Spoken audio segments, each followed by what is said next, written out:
श्रीमान दिग्विजय सिंह जी। बहुत बहुत धन्यवाद माननीय अध्यक्ष महोदय। माननीय कृषि मंत्री जी के चुनाव क्षेत्र में थर्ड क्रॉप मूंग बड़े पैमाने पर अब फसल आ रही है, लेकिन उसको आपने किसी श्रेणी में नहीं रखा है। आपका होशंगाबाद और सीहोर, जहां से आप विधायक भी रहे और सांसद भी रहे, क्या कारण है कि आपने मूंग को उस किसी क्लस्टर में नहीं डाला? एक दूसरा, आपसे मेरे सर इसी में माय क्वेश्चन इज कि राज्य शासन मध्य प्रदेश में डबल इंजन ट्रिपल इंजन, उसके अधिकारियों ने ये बयान दिया कि केमिकल पेस्टिसाइड अधिक उपयोग करने की वजह से मूंग को खाना अव्यावहारिक है, अनहेल्दी है। उसकी वजह से मूंग की खरीद बहुत देरी से शुरू हुई और उसके बाद जब किसान ने बेच दिया तो उसको फिर खरीद शुरू की, जिसका अधिकांश व्यापारियों ने लाभ उठाया। मैं माननीय मंत्री जी से आपके माध्यम से पूछना चाहता हूं कि आपके चुनाव क्षेत्र के होशंगाबाद, आपका सीहोर और हरदा में जहां मूंग पैदा होती है, उसको क्लस्टर में क्यों नहीं डाला और इसी में कितनी मूंग खरीदी गई? धन्यवाद। Honourable minister. माननीय सभापति महोदय, मैं हमारे मित्र जो मध्य प्रदेश के पूर्व मुख्यमंत्री भी रहे हैं उनको धन्यवाद देता हूं कि उनको मेरे संसदीय क्षेत्र की आज बड़ी चिंता है, उत्पन्न हो रही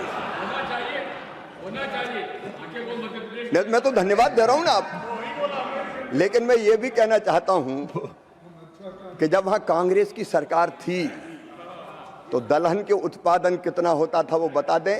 एक फसल होती थी माननीय सभापति महोदय, एक, और जब हमारी सरकार आई तो आज 3-3 फसलें जिसमें मूंग भी शामिल है, आज किसान वह पैदा कर रहे हैं।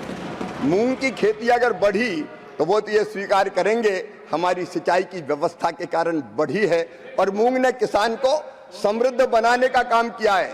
और मुझे गर्व ये कहते हुए कि मध्य प्रदेश का किसान अपनी मेहनत और खून पसीना लगा के आज 20 लाख मीट्रिक टन तक मूंग का उत्पादन गर्मी में कर रहा है, समर के सीजन में कर रहा है। और माननीय सभापति महोदय, ये भी मेरे मित्र अच्छी तरह से जानते हैं कि मूंग की खरीदी की पारदर्शी व्यवस्था उनने नहीं, हमने ही बनाई थी। और पिछले साल भी माननीय सभापति महोदय, पिछले साल भी पता नहीं कहां से ये बात ले आए कि जहर और फलाना और ढिमका, पिछले साल भी मूंग की रिकॉर्ड खरीदी अगर की है तो इसी एनडीए की सरकार ने मोदी जी के नेतृत्व में मध्य प्रदेश में करने का काम किया है। भावांतर भुगतान जैसी योजना भी मध्य प्रदेश लागू कर रहा है। जहां तक क्लस्टर का सवाल है, जहां तक क्लस्टर, मूंग तो वैसे ही देखिए, भावांतर या भौतिक खरीद दो में से एक ही तो होगा भाई साहब, दोनों थोड़ी होंगी, इतना तो आप समझते ही हैं। कौन से क्लस्टर में है? हरदा, होशंगाबाद और सीहोर मूंग की खरीद का बड़े पैमाने पर प्रोडक्शन होता है, ये बता दो। No debate, please take your seat, please conclude your. हमारे बड़े भाई बड़े उतावले हो रहे हैं। सच बात यह है कि सीहोर, रायसेन, नर्मदापुरम, हरदा भरपूर मूंग हो रही है। जो दलहन नहीं होता उसको प्रोत्साहित करने की कोशिश कर रहे हैं। जो भरपूर पैदा हो रही है माननीय अध्यक्ष महोदय, माननीय सभापति महोदय, उसके लिए अलग से क्लस्टर की जरूरत नहीं है, लेकिन मूंग की खेती के लिए प्रोत्साहित करने का काम किया है तो हमने ही किया है माननीय सभापति महोदय। और आगे भी मूंग पैदा भी हो रही है और मूंग की खरीदी भी निश्चित तौर पर करने का काम हमारी सरकार कर रही है, उसमें हम कोई कसर नहीं छोड़ेंगे।